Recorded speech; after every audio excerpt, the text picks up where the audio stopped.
Brr! It's so cold outside. Well, welcome to the video edition of CMIS495-588 Information Security. This is a follow-up video just to cover stuff that we weren't able to cover in our first night together. So just to keep us on track, I'm going to talk about a few more things. Here we go. Okay, first thing, just keep on top of your homework. Make sure you've got the textbook. I think most of you are okay. Make sure you've got your access code for test out for Security Pro, not Network Pro. I think we're okay there. Mark all those dates from the assignment schedule onto whatever device you use for keeping up with your calendar. Make sure it's not just trying to remember it up here. You have to write it down somewhere. Go ahead and read Chapter 1 of the textbook for this coming Thursday. If I'm going to assume you're doing the individual project unless you let me know otherwise by this Thursday. So if you're interested in doing the group project, you have to let me know. And I do want you to start keeping up with security news. And, I guess your first homework assignment is to, sorry for the pause. Yes, your first homework assignment, which is not listed on here, but is due next time on Thursday per the schedule. Excuse me, still getting over this cold. Per the assignment schedule, homework number 1 is due Thursday, January 18th, and that is posted on Blackboard, and that's to do the test out, introduction, and then also to install Feedly or some similar RSS feed and start using it.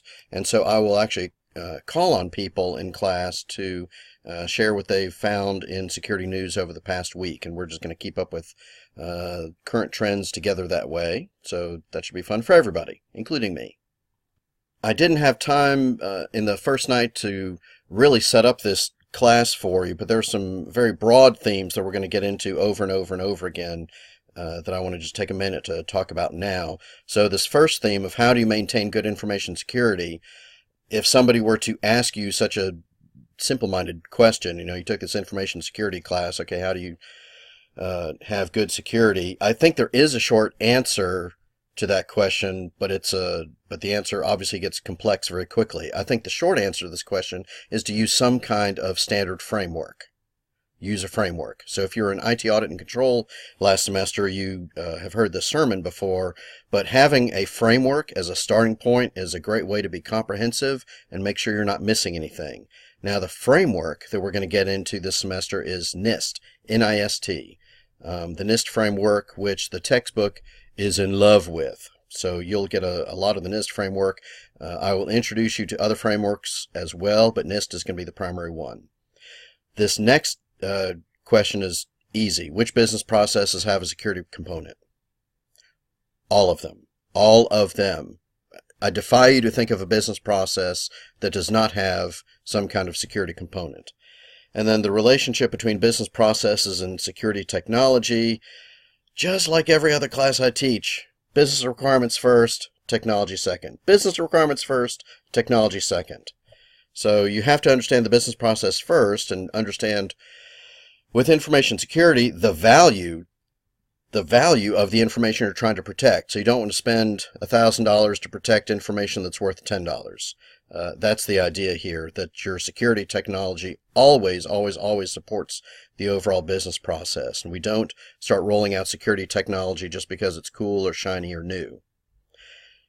Is security a technology problem or a business problem? This is one that people have actually screwed up on my test, and I jump up and down mad about this. If you think that security is an IT problem, get out of my class. No, I'm kidding. Just stick around. Let me lay some truth on you. Security is fundamentally a business problem. We lose money when we have a security breach. We lose market share. We lose reputation. We lose important assets that we need to perform our mission, whatever our company mission is. Who cares about this stuff? Well, the executives of the company. These are business problems.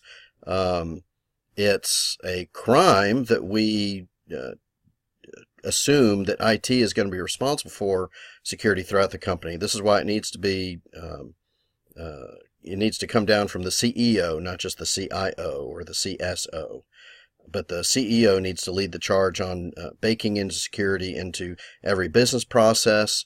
Make sure that every employee understands that security is their responsibility, not just IT's. I think that's just wrong, wrong, wrong. We can't blame IT for everything. And then the biggest challenge in security comes back to just the pace of change in security. Every single week there's something new, some new crisis we're dealing with, whether it's Meltdown or Spectre, the things that we were talking about last week, and you might read about those in your RSS feed. So the RSS assignment week to week to week to stay up to date with the news is to meet this challenge in security. Why? Because this is what security professionals do.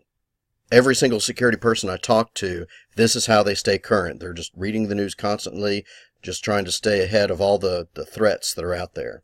So those are some short answers to some themes, some broad themes that we're going to hit over and over and over in this class. I think if you're signed up for this class, you already get that cybersecurity is a huge problem in the 21st century.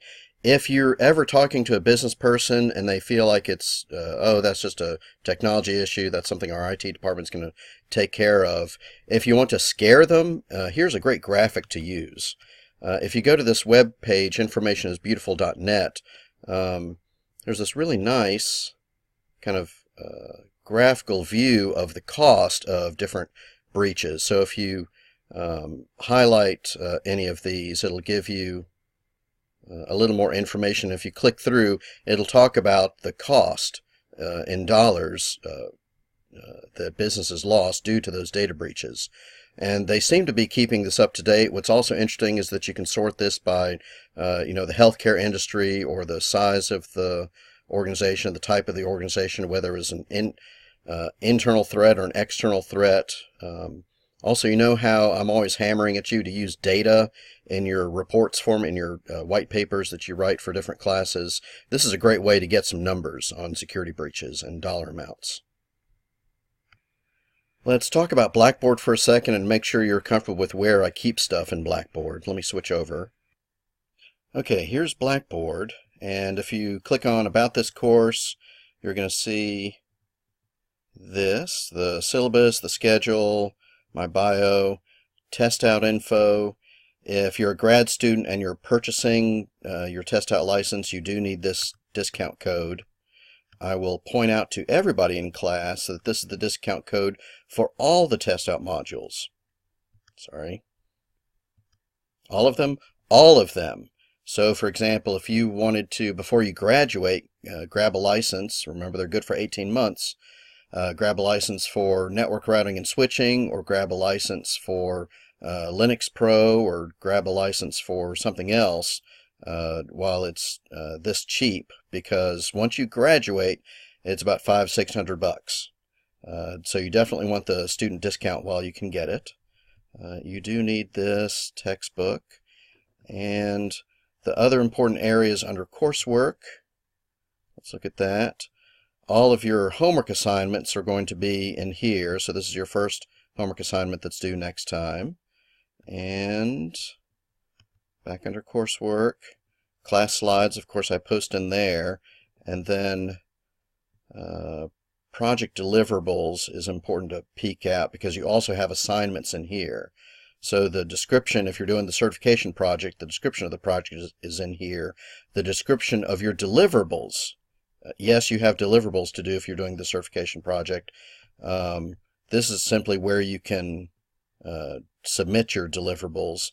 The description of what's due is inside here, or if you do the group project in here, but probably you're looking in here.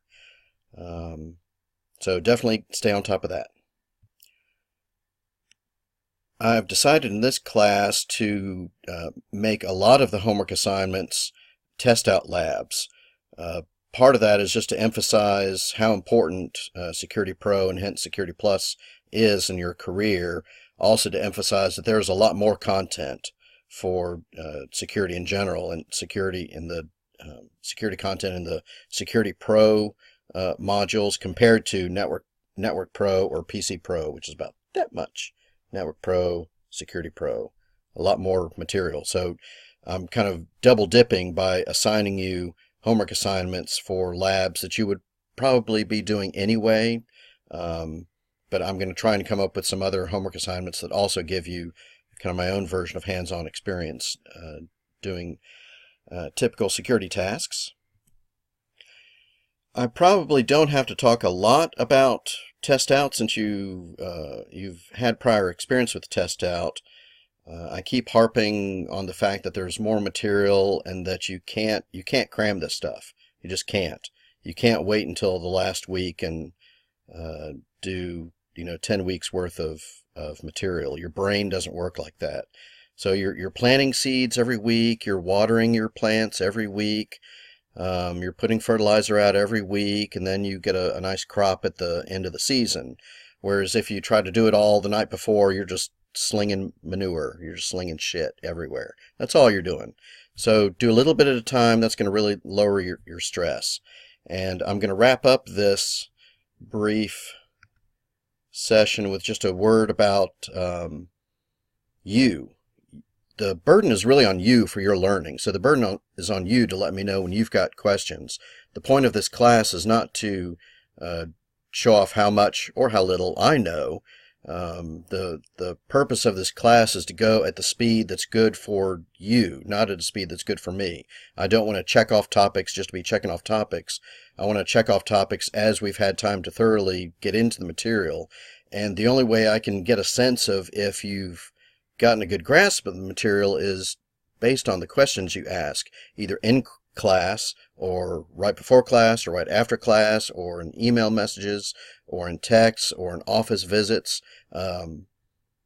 Again, please come see me. I'm in the CMIS department all the way at the end of the hall, but come see me and spend some time with me and we can talk about this stuff. I love talking about information security.